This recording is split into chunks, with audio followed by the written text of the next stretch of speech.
নমস্কাৰ। জয় বিশ্বকৰ্মা। ঘৰৰ মন্দিৰতে শৰাই এভাগ দি মানুহজনৰ বাইকখনত পূজা আৰম্ভ কৰি দিলোঁ।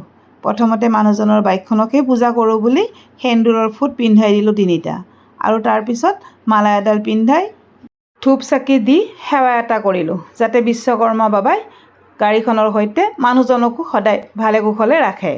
তাৰপিছত মই বাকীকেইখন গাড়ীটো এখন এখনকৈ পূজা অৰ্চনা কৰিলোঁ। আগৰ বিশ্বকৰ্মা পূজা বুলি ক'লে বেলেগ এটা উৎসাহ আছিলে।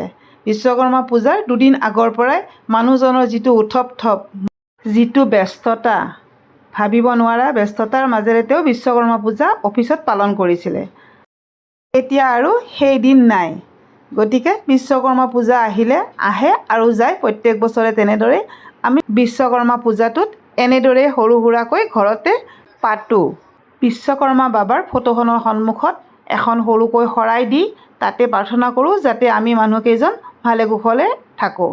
আৰু এতিয়া আপোনালোকৰ কাৰণেও ভগৱানৰ ওচৰত প্ৰাৰ্থনা কৰিছোঁ যাতে আপোনালোকেও সকলোৱে ভালে কুশলে থাকে। মই যেতিয়া সৰু আছিলোঁ তেতিয়া আমাৰ ঘৰতো এনেদৰেই বিশ্বকৰ্মা পূজা পাতিছিলে। মায়ে ঘৰত থকা হাতুৰি বাতুৰি চব উলিয়াই লৈ ৰাতিপুৱাই ধুৱে আৰু এখন শৰাই দিয়ে। আৰু দেউতাই কি কৰে জানেনে?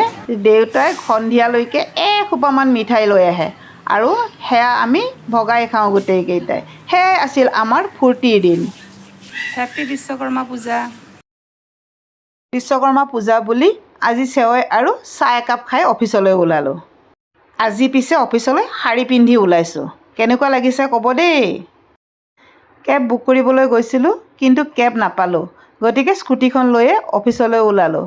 এনেদৰে যোৱা অভ্যাস পিছে মোৰ আছে, একো অসুবিধা নাই।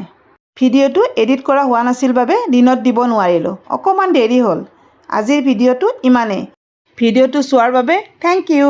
Bye bye.